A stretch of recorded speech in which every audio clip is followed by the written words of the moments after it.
What's going on, everybody, and welcome back to the channel. My name is Phoenix, and today we're going to be breaking down and talking about a little bit on the 2021-2022 NFL season that kicked off this past Thursday. If you didn't see, the Bucs and the Cowboys played. I'm recording this the day before, so I don't really know. I don't know what happens.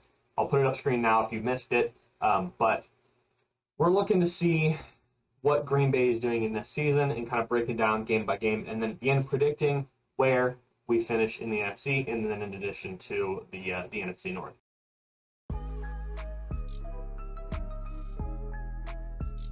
All right, so starting off a little bit about preseason. Everybody that I've seen is like, oh, shock, we lost every game in the preseason. Great, I don't really care. Rodgers didn't play. Jordan Love played 2 games. None of the real starters actually played, but moving into the actual season, 4 major things. We bring back old faces. So we bring back Randall Cobb, who's signed a 3-year, $27 million deal last year with Houston. So we've traded Houston a undisclosed draft pick, which is allegedly, from what I've seen, a 6th-round pick, so not that big of an issue. In addition, Texans will eat $3 million of his $27 million contract in total. That is for this year and next year. So Cobb has 2 more years left on his contract, the 2021 season and the 2022 season. So we get Cobb for at least another year and a half. Cobb was one of my favorite players back when he was first drafted by Green Bay, so I'm glad to see him back. Amari Rodgers looks like he's going to be returning kicks for Green Bay this season, which I'm perfectly okay with. Amari Rodgers looked good. He's going to be involved in the offense as well, but I think he's mainly going to be returning kicks this year. Devin Funchess, one of the guys that I was super stoked with leading into last season before he declared that he was not going to play due to the COVID regulations or COVID restrictions and just COVID in general. Prior to last season, he opted out of the season. He is now on IR and has agreed to a injury settlement with the Packers, so he is no longer on the 53-man roster for Green Bay. So, oh well, he's gone.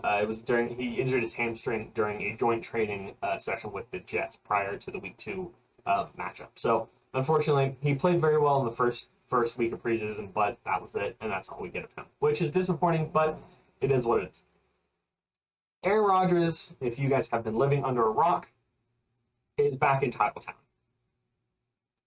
Everybody's going off this last dance idea of this is his last tour with Green Bay, and we're going to make it great, and this, that, and the other. I don't think it is.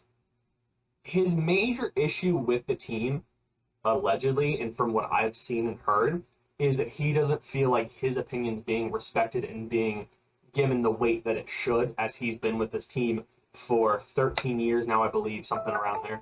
Like I was saying, as he has been with the team for about 13 years or so. He's been starting since 2009, I believe. I might be wrong on that. I'll throw it up on screen when he started for Green Bay and also when he was drafted. But he's been with Green Bay for a super long time, and he's led us to where we're at today.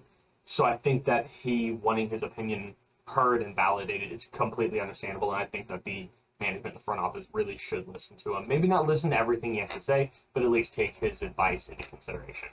But now we're into the main things, and that is the regular season. So we kick off September 12th against New Orleans, which is this upcoming Sunday. It is, from what I believe, it is the second game on Fox. It is going to be nationally televised. The game has been moved to Jacksonville due to Hurricane Ida, which is pounding the Louisiana coast. It is going to be a hot October game for Green Bay, and a lot of people think that Green Bay fans are not going to show up for this game. But if you're a Green Bay fan, you know, and you've seen any away games for Green Bay, you know that there are going to be people that show up for this game, 100%. Jameis Winston has also been named the starter for New Orleans. One of the biggest things that I'm going to be looking for in this game is the handoff and the handling between Aaron Rodgers and the new center, Josh Myers from Ohio State. As they didn't get any kind of practice during the regular season, he is now going to be the starting center. Corey Linsley has moved on and not going to be there. One bright spot as well for Green Bay is Michael Thomas. Bright spot, I say it loosely. Michael Thomas is on the physically unable to perform list, so he's on the PUP list for the first 6 weeks. So he's not going to be an issue with the New Orleans offense. But on the counter side of that, David Bakhtiari is also on that PUP list, so he's also out for 6 weeks. The other player for Green Bay that is out is Jace Sternberger, the tight end. He's out for the first 2 games of the season due to his vehicle issues in violation of the league substance policies, and that's back in February. He was on antidepressants and a lot of other stuff, which led him to fall asleep at the wheel and crash his car. There was a little bit of alcohol involved in that, as far as I'm aware, but everything's fine. Nobody got hurt, but he's out for 2 games with that. But I think Green Bay pulls off a win in the first game of the year in New Orleans. But now moving on to the Monday night matchup against the Lions, week 2. I mean, it's the Lions. Do I really have to say a whole lot? It's Jared Goff's first game in Green Bay since the preseason of 2017, where he lost 12-24. It's preseason, doesn't really matter.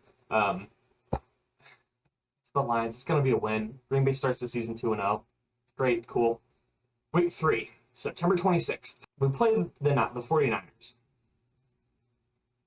My biggest issue is who's going to be the starting quarterback for San Francisco. That Jimmy G, I think, should be starting, but I'd understand if they think that Trey Lance is going to be able to perform at that level as he has during preseason and off-season training and all that. But I think that Jimmy G probably will be starting that game. George Kittle is also back to full health, as they missed him last season during their whole injury-prone problems that they had, and the pass rush is back to full force as well. It's another away game. The 49ers, like I just said, looked super dangerous last season, the beginning of last season, before they got 88 of their starting 12 players injured. I mean, everybody was hurt on their starting 22 players. So I felt bad for them, but I think that they're going to be a top team this season. They're going to dominate, and I think that they're going to challenge the Rams for the number 1 spot in the NFC West. Like I said, it's an away game. The last time that Green Bay played a home game against the Niners was back in October of 2018. The Niners lost that game 30-33, so Green Bay won the last time that they played at home. And since then, in the last 4 years, or 3 years, I guess is really what it is, 3.5 years, we've been having to travel to San Francisco, I think 3 or 4 times since then. So that's an issue. But we get away, unfortunately, we get away, we leave the Bay Area with a loss, bringing us to 2-1 on the season. Week 4 is a Steelers game. It's going to be super dangerous with David Bakhtiari still out. The Steelers' pass defense is great, and their rush defense is incredible. TJ Watt, obviously, still there after we passed up on him a couple years ago when we dropped out of the first round. Still disappointed in that. Also, they picked up Najee Harris during this draft, and he's going to come and cause a lot of trouble for the Green Bay run defense. But it is the Pittsburgh Steelers. They still have offensive line issues that they've had for the last couple of years. And Big Ben is still going to be Big Ben and going to find some way to screw it up. So I think that Green Bay is going to come out of the Steel City with a win in that one. That then brings us to week number 5, which is at the Cincinnati Bengals. It's the Bengals. The major question is going to be, has Joe Burrow taken as many hits as we're expecting him to? And will he be hurt by this point in the season? I say maybe. The Bengals offensive line has always been a problem, and they didn't really do a whole lot to fix that in this draft in this offseason. So chalk that up as a win, and we move on to one of my favorite matchups of the season, Week 6 against the Bears. We get to play the Bears away first, and in the second half of the season, towards the very, very end, we get to play them at home, which I prefer. I prefer playing the Bears away and then coming back at the end of the season and playing them at Lambeau. I mean, it's just more offensive issues in Chicago. Is Justin Fields going to be the starter by then? I'd say probably by week 6. But their defense, they didn't do anything, again, to help their defense at all. So I think that Aaron Rodgers is going to go off on this game. Week 7, Like if you need to, it's a win. We're going to beat Chicago. Week 7, the football team of Washington comes to Green Bay. It's the first game that we're going to be able to have David Bakhtiari back. Whether he plays or not is up to him and him and the medical staff, and see how he fits and feels in the first week back. Fitzmagic, Ryan Fitzpatrick is playing for Washington right now. Is he going to do something? I just like his vibe that he brings to Washington. I think it's very good, but I don't quite think that he and the wide receiver core, while they are relatively good, I don't think they're going to challenge Green Bay's secondary at all. So that's going to be another win for the Packers. Moving on to what I'm calling the prove yourself streak. This is, prove your worth is what I'm calling this one. Starts off with the Thursday night game against the Cardinals in Arizona. The defense of Arizona is split. Their secondary is not very good, but their front 5 or front 4 is pretty dangerous. So it's going to just be a question of, is the offensive line going to be able to give Aaron Rodgers a little bit more time to throw the ball deep and penetrate the secondary issues that Arizona has. The defense is definitely going to need to step up. I'm chalking that up to be the second loss of the season. I think that Green Bay is going to struggle there, but I wouldn't be surprised if Green Bay comes out of Arizona with a win. That's one that I'm going to toss up, and right now, just conservatively going to say it's going to be a loss, but I hope to be proved wrong on that one. Week 9, Kansas City in Arrowhead. I don't think we really have to say a whole lot. I do think that the Packers defense has gotten better, has improved more than the Kansas City defense has improved. So I think that I don't necessarily think that Green Bay's defense is better than Kansas City's, but I think that we've improved more than they have over this last off season, excuse me. But I'm chalking that one up to another back-to-back loss for Green Bay. Could go either way yet again, but I think going to Arrowhead is always dangerous, so I think Green Bay is going to end up losing that game. The final game of that prove your worth streak is the game at home against Seattle. Historically, in the Green Bay Seattle games, whoever plays at home wins. The last time that a team away has come into the opponent's stadium and won a game was back on October 12th, 2008, where I believe Seattle came to Green Bay went to Seattle and won a game back in 2008. So I think that's going to be, I think Green Bay is going to pull that out just based on that historic stretch. Again, it's history. It doesn't necessarily matter moving forward, especially with football or sports in general. But Seattle's defense isn't that great either. So I think that Green Bay can kind of shred them apart. I think that Seattle hopes that Stone Forsythe, the lineman they picked up in the draft, is going to be their saving grace on offense with the run game and protecting Russell Wilson. But that's another win for Green Bay. Moving on, week 11 in Minnesota. Do I really have to say anything about this? It's Minnesota. It's a win. Sorry. But it's Minnesota. It's a win. They never really cause any issues. It's going to be in Minnesota, so I think this game is going to be harder than the second game that we played against them, but I'm still going to chalk it up to a win for Green Bay. Moving on to week 12 against the Rams, it's Matt Stafford's return to Lambeau Field. The biggest issue with the Rams this season is Cam Akers. For those of you that don't know, Cam Akers is going to miss the entirety of the 2021 season with a torn Achilles. So while I don't think that that's going to be the Rams done and dusted for the season, I do think that that's going to cause them to lose a couple more games than they normally should have this upcoming season. A lot of people are saying that this is going to be a loss for Green Bay against a Cam Akers-less Rams team.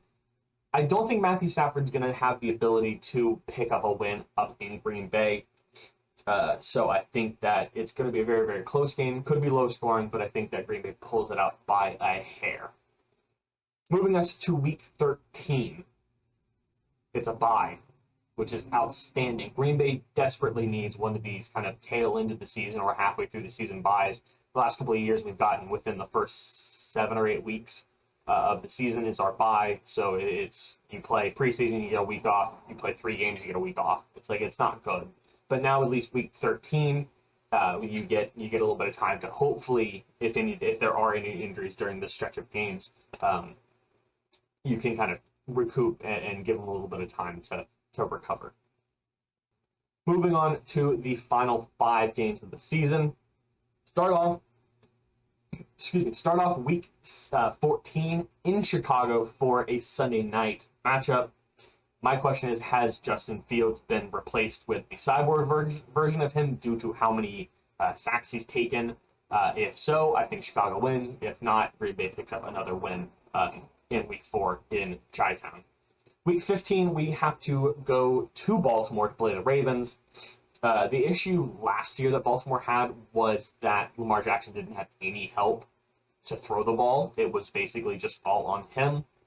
But this year, Marquise Brown, Sammy Watkins, Devin Duvernay, who picked up in the draft, 93rd overall from Texas, kind of fixed that issue. However, J.K. Dobbins has a season-long injury and will be out for that game. This is going to be a game desperately that Green Bay needs Eric Stokes, Jaire Alexander, Kevin King especially, Smash Amos, and Darnell Savage to step up. Our back 4 corners and safeties desperately need to step up and keep Brown, Watkins, and Duvernay in check for this game.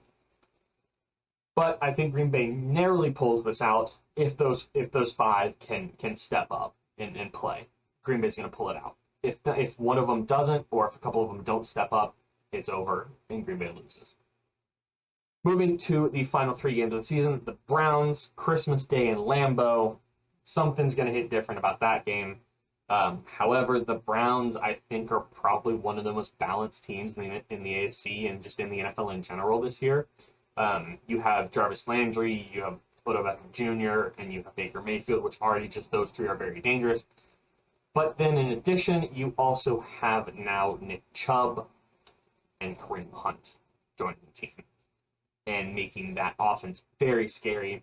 I think that's going to end up being Green Bay's loss, which is going to be a heartbreaking loss there, but it's going to be a loss either way.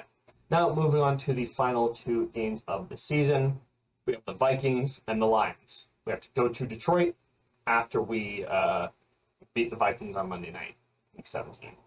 If Green Bay wins the game in Minnesota, they're going to win the game in Green Bay. Not really a whole lot to say. But the final game of the season is week 18 in Detroit. It's Detroit. Do I have to say anything? So with that, that brings the Green Bay final season record for the 2021-2022 NFL season to 13-4. I think that's going to put Green Bay fighting for first or second in the NFC. The teams that I have fighting for them are the Bucs, obviously. You can't ever count Tom Brady out, but I think that they're going to struggle in a couple games, and I've had them going 14-3 overall. And then the Rams are the second one with the same record as Green Bay at 13-4. So, and I think that will have to do with the head-to-head matchup that Green Bay and the Rams have earlier in the season before the bye. But that's it. 13-4, 14-3, somewhere around there is where I think that Green Bay is going to end the season. Hopefully we get past an NFC Championship game this year. Please, I can't stand another one of those. I really, really can't. But for me, that's it. Please, if you have enjoyed the video, go down below and hit that subscribe button in addition to the bell and the like button. But for now, take care. Peace.